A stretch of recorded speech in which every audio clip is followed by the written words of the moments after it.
That's really cool. You didn't talk much about football because I mean, that's where it showed up, Yeah. right? Both the intersection of play and Hmm. also the intensity and passion fueled by a bit of rage, Yeah, you that's true. know? Yeah. I Yeah. think for sure football was something that became part of my life early on. Like I Mhm. mentioned with the name, the game we won't mention twice on the pod.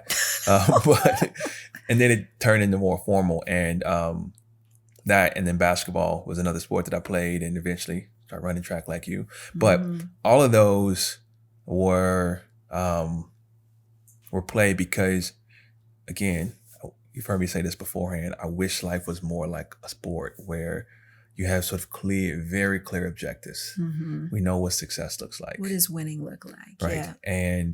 Um, and it's understood that you cannot accomplish this by yourself. That's why I Yeah. love football. It's the ultimate team sport. Like there's no chance that you can play all 11 positions.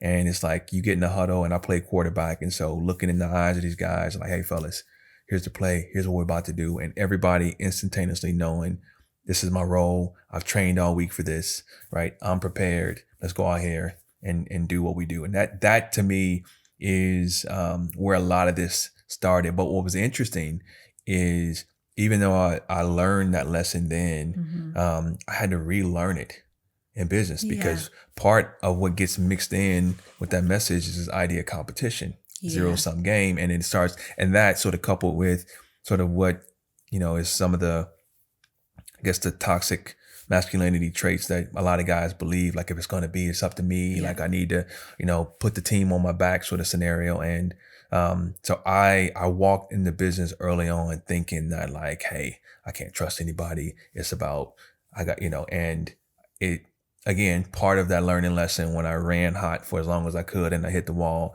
part of it was realizing that like, man, like what God is giving me to do, he had to remind me again, like, dude, he didn't say dude, son, He may have. you can you can't do this by yourself. Yeah. I didn't give this to you to do this by yourself. You need a team. And so it was then sort of like one of those, sometimes like, I guess there are new things that you learn, but sometimes in life you just relearn the same lesson Same from a lesson. different vantage point. Yeah. That's what that was. And it just put me back in a place where I realized like, all right, this is going to require a team. So almost, I guess I didn't name football, but you're right. That's where a lot of that actually started. And that's a lot of what we bring into, what we're doing today. Full circle.